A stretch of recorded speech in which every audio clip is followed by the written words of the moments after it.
Hello students and welcome back to my channel excellent learning point. तो बच्चों, आज की इस वीडियो में हम क्लास 10th का वर्कशीट नंबर 31 स्टार्ट करने वाले हैं। तो बच्चों, आज जो हमारा टॉपिक था बेसिकली ट्रिग्नोमेट्री। इससे पिछली वीडियो में भी हमने जो वर्कशीट करी थी मैथ्स की, वो ट्रिग्नोमेट्री करी थी। और हमने क्या सीखा था कि साइन थीटा की वैल्यू हम कैसे निकालते हैं, कॉस थीटा की वैल्यू हम कैसे निकालते हैं, टेन थीटा की वैल्यू हम कैसे निकालते हैं, कॉसेक की कैसे निकालते हैं। तो हमने देखो क्या किया था कि हमने एक ट्रिक्स देखी थी। वो क्या थी? तो वो हमारी क्या थी? पंडित भद्री प्रसाद हर हर बोले। तो हमारी ये ट्रिक थी बच्चों कि कैसे हम इन सब के फॉर्मूले याद कर सकते हैं। तो ये हमारी ट्रिक क्या थी? तो साइन की वैल्यू ये होती है, मतलब कि p/h।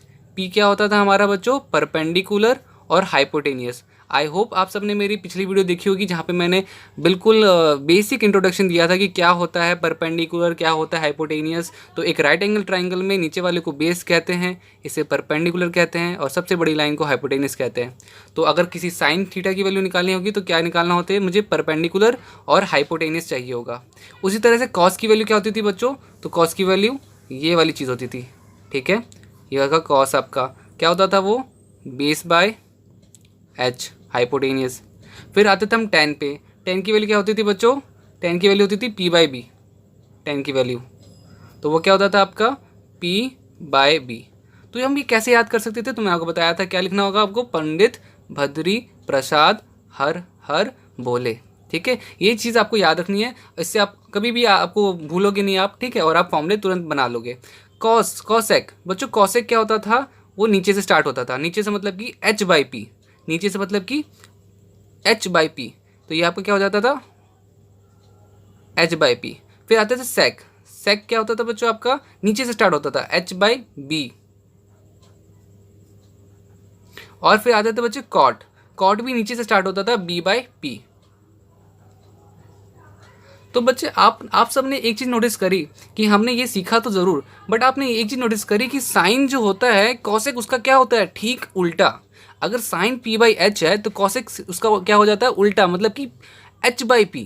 p/h का कॉसेक क्या हो जाता है? उल्टा। कॉस क्या होता है बच्चों? b/h। आप सेक देखोगे, सेक इसका ठीक उल्टा है, b/h का h/b। ठीक बच्चों, टेन। टेन क्या होता है बच्चों? तो टेन आपका p/b का कॉट इसका उल्टा, b/p।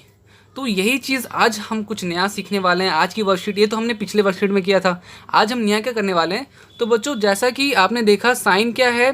कॉसेक का उल्टा है, या कॉसेक क्या है? साइन का उल्टा है। तो हम हमेशा इसका फॉर्मूला हमारा नया बन सकता है। और वो नया फॉर्मूला क्या बन सकता है बच्चों? तो हमारा फॉर्मूला वो बन सकता है sine theta is equal to 1/कॉसेक, ठीक है। और सेम कॉसेक की वैल्यू क्या आ सकती है?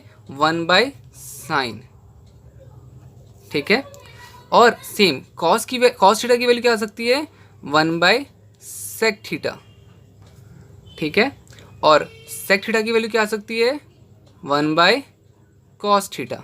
क्यों? देखो, क्योंकि हमने इसको उल्टा क्यों कर दिया बच्चों? तो साइन की वैल्यू आपने देखा ना ऊपर में, ये हमारा उल्टा होता है। सेम यहाँ पर भी हम उल्टा लिखेंगे बच्चों। टेन जो है यहाँ पर, टेन एक तो होगा आपका 1/कॉट थीटा, ठीक है। और कॉट की वैल्यू क्या हो जाएगी? 1/टेन थीटा। बट बच्चों एक चीज़ ध्यान रखना, टेन के दो फॉर्मूला होंगे यहाँ पे। एक ये भी होगा sine theta divide by cos theta, ठीक है। टेन थीटा की एक तो ये तो होगा ही होगा, और एक और होगा formula sine theta divide by cos theta. इसी तरह से कॉट का भी एक और फॉर्मूला बनता है, वो होता है आपका cos theta divide by sine theta. तो आपने देखा बच्चों कि ये कुछ नए फॉर्मूलेस हमने आज की क्लास में करने, और वर्कशीट भी आज हमारा बेसिकली इन्हीं चीज़ों के ऊपर डिपेंडेंट है। तो आई होप आपको इतना क्लियर हो गया। अगर नहीं क्लियर हुआ बच्चों, वीडियो को एक बार रिपीट कर लो, दो बार रिपीट कर लो, आपको अच्छे से समझ में आ जाएगा, ठीक है। बढ़ते हैं आगे क्वेश्चंस की ओर। आज के क्वेश्चंस क्या हैं हमारे? तो बच्चों, हमारा पहला क्वेश्चन है, in a right angle triangle sine theta is 5/13, find all the trigonometry ratio. तो बच्चों देखो, आपको ना क्वेश्चन में साइन थीटा दे रखा है। साइन थीटा क्या होता है? तो 5/13 दे रखा है। अब आपको पहले तो फॉर्मूला देख लेते हैं। फॉर्मूला हमने क्या पढ़ा था? तो वापस हमेशा जब भी करो बच्चों, तो यहाँ पे ना आप लिख लिया करो कि पंडित भद्री प्रसाद हर हर बोले। साइन क्या यहाँ से स्टार्ट होता है? साइन यहाँ से स्टार्ट होता है, और ये क्या होता है? Sign p/h। मतलब कि आपको क्या दे रखा है बच्चों, आपको P/H दे रखा है। और आपका हमने एक ट्राइंगल बना लिया बच्चों, ठीक है, 90 डिग्री दिखा दिया हमने यहाँ पर। तो हमारा परपेंडिकुलर क्या होगा, AB, ठीक है, AB परपेंडिकुलर होगा, ये हमारा P हो जाएगा बच्चों परपेंडिकुलर। और 5K क्योंकि 5 दे रखा है। और H हाइपोटेनियस क्या है 13, मतलब कि AC कितना हो जाएगा बच्चों, आपका 13 हो जाएगा। इसे क्या कहते हैं, इस लाइन को क्या कहते हैं, हाइपोटेनियस कहते हैं। क्या कहते हैं, हाइपोटेनियस। और नीचे वाले को क्या कहते हैं बच्चों, बेस।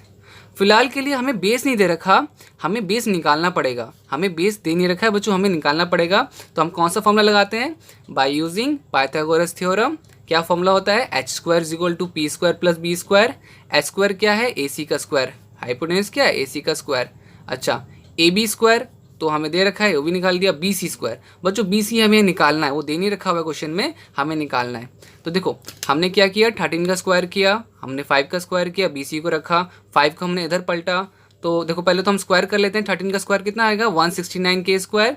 5 का स्क्वायर कितना आएगा, 25 का K², ठीक है। और आपका लास्ट BC, ठीक है।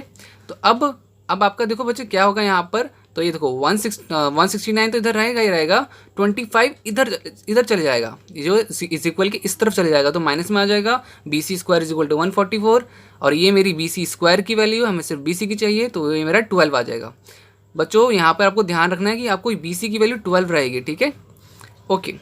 अब क्या बोला जा रहा है कि क्वेश्चन में था कि बाकी जो जितने भी रेशियोज़ हैं वो हमें निकालने हैं। तो देखो बाकी सारे रेशियोज़ के फॉर्मूले हमें पता ही हैं, ठीक है। तो वो क्या है, तो कॉसेक का वैल्यू निकाल देना, कॉस का निकाल देना। कैसे, तो हमेशा मैंने बताया है, आप यहाँ पे लिख लेना, पंडित भद्री प्रसाद हर हर बोले। साइन का वैल्यू हमें पता था, कॉस क्या होता है, B/H, तो हमने B/H कर लिया। टेन क्या होता है, P/B, P/B कर लिया। कॉट क्या होता है, B/P, ठीक है। तो ऐसे करके सारे फॉर्मूलेज हमने निकाल लिए। 13/5, 12/20, ठीक है। ये कट के आपका 5/12 आ जाएगा, ठीक है। इसके बाद तो ये हमने पिछली वर्कशीट में किया था सेम। तो ये आपका हो गया फर्स्ट क्वेश्चन। आई होप बच्चों ये क्वेश्चन आपको समझ में आ गया, ठीक है। आते हैं नेक्स्ट क्वेश्चन में। तो बच्चों आपका जो सेकंड क्वेश्चन है बच्चों, वो सेकंड क्वेश्चन क्या है, बोले जा रहा है कॉट थीटा निकालो अगर हमें tan थीटा 15/8 दे रखा है। ध्यान से समझना, हमें क्या दे रखा है बच्चों, हमें tan थीटा दे रखा है 15/8, कॉट थीटा निकालना है। तो बच्चों कॉट थीटा का फॉर्मूला क्या होता है, मैंने आपको बताया था क्या होता है, 1/tan थीटा, ठीक है। तो 1/tan थीटा की वैल्यू क्या दे रखी है, 15/18 हो गया। अब देखो बच्चों ये क्या हो जाएगा, ये इतना पार्ट क्या हो जाएगा, जब हम रेसिप्रोकल हो जाएगा, मतलब कि 1 × 15/18 का क्या हो जाएगा, 8/15, और आपका आंसर क्या आएगा, 8/15। नेक्स्ट में क्या दे रखा है बच्चों, साइन थीटा दे रखा है आपको √3/2, और आपको कॉसेक निकालना है। तो कॉसेक का फॉर्मूला क्या था, मैंने अभी बताया था, 1/sin थीटा, ठीक है। तो 1/sin थीटा की वैल्यू क्या थी, √3/2, तो √3/2 हमने लिख लिया। अब इज इक्वल टू सेम काम यहाँ पे भी करना है, 1 × और ये जो भी नंबर होता है नीचे में, अगर कभी भी ऐसे आता है तो हम क्या करते हैं, उसका रेसिप्रोकल मतलब कि उल्टा कर देते हैं। तो √3/2 क्या हो जाएगा आपका, 2/√3, और आपका आंसर क्या आ जाएगा, 2/√3। सेम बच्चों थर्ड में क्या दे रखा है, थर्ड में आपको बोला जा रहा है कि कॉस थीटा आपका 1/√2 है, सेक थीटा निकालो। ईजी है ये भी, क्या होगा, 1/cos थीटा इसका फॉर्मूला होगा, 1/cos थीटा इसका फॉर्मूला होगा, और 1/√2 हम लिखेंगे, cos थीटा की जगह पे 1/√2 लिखेंगे। और सेम काम यहाँ पर भी बच्चों, आंसर क्या आएगा, √3/√2/1। अब आते हैं बच्चों थर्ड क्वेश्चन में। थर्ड क्वेश्चन दे रखा है, if sine theta is equal to 3/5 और cos theta is equal to 4/5, then find tan theta and cot theta. तो बच्चों देखो आपको क्या दे रखा है, साइन थीटा दे रखा है 3/5, cos थीटा दे रखा है 4/5, ठीक है। tan थीटा निकालना है बच्चों, मैंने फॉर्मूला बताया था, tan थीटा का फॉर्मूला क्या होता है, sine theta by cos theta. तो साइन थीटा की वैल्यू क्या थी, 3/5, ठीक है। cos थीटा की वैल्यू क्या थी, 4/5। तो हमने डिवाइड कर दिया, साइन थीटा की जगह पे साइन थीटा की वैल्यू रखी, cos की जगह पे cos की वैल्यू। अब क्या होगा, तो ऊपर वाला तो वैसे ही रहेगा, नीचे वाला कभी भी नीचे में ऐसा कभी भी आता है तो हम इसका रेसिप्रोकल ले लेते हैं, मतलब कि 4/5 है तो 5/4, 5 से 5 कट जाएगा, क्या आंसर बचेगा हमारा, 3/4। tan थीटा की वैल्यू क्या आई, 3/4। सेम बच्चों cot थीटा क्या होता है, तो cot थीटा में आप या तो cos/sin लगा लो या 1/tan थीटा लगा लो, दोनों ही फॉर्मूला यूज़ कर सकते हो। क्या आएगा, 1/3/4, और आपका क्या आएगा, 1 × 4/3। ये मैंने बार बार बताया, सेम काम करना है हमें यहाँ पे, 4/3 करना है, और आपका 4/3 आंसर हो जाएगा। तो बच्चों यही था आज, सिंपल क्वेश्चन था, हमारी वर्कशीट काफ़ी इजी थी आज की। आई होप आपको वीडियो अच्छी लगी होगी। तो बच्चों अगर वीडियो अच्छी लगी तो प्लीज़ वीडियो को लाइक करना, शेयर करना, कमेंट करना और सब्सक्राइब ज़रूर करना बच्चों, बिकॉज आपका सपोर्ट मुझे मोटिवेट करता है ऐसी वीडियोस और बनाने के लिए। तो बच्चों आज की वीडियो में इतना ही, बाकी मिलते हैं नेक्स्ट वीडियो में, तब तक के लिए बाय बाय।